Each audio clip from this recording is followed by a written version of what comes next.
a los obispos, Luis Antonio, Padre Oscar, el Señor Luna, salud, así guiando el rebaño, oración, la iglesia cubana, Señor, parroquia de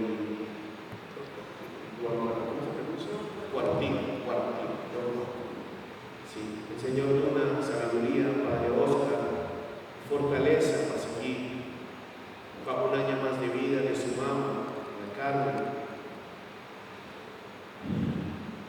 A toda la gente que está sufriendo los estragos de la guerra, Ucrania, Rusia, por todos los migrantes que están buscando un sueño,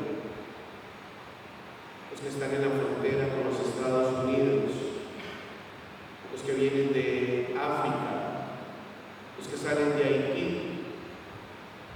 por todos ellos el Señor nos ayude a seguir luchando, por todas aquellas madres solteras, por los niños no nacidos, por aquellas criaturas que han sido abortadas,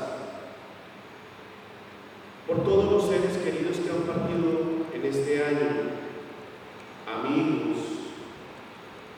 Por ejemplo, yo recuerdo a la señora Yara de aquí, seguro muchos más que han servido en esta parroquia, por nuestros familiares, amigos y conocidos, que ya están gozando de la gloria de Dios, por cada uno de ustedes, si sienten algún dolor, tristeza, angustia, depresión, el Señor les dé fortaleza para luchar, para enfrentar todo lo que nos va presentando en el camino.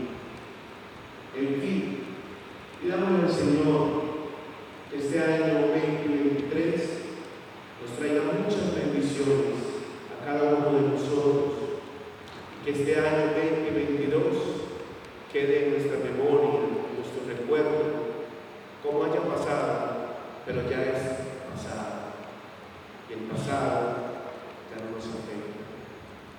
Vivamos el presente, y el presente es Jesucristo. Caminemos con Cristo y démosle gracias por todo lo que nos ha dado.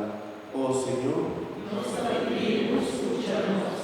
Que todas estas intenciones y las que caen en lo profundo de nuestro corazón sean dirigidas a Jesucristo nuestro Señor. Amén. Por siempre. Nossa Senhora, quarta ofrenda, uma margarida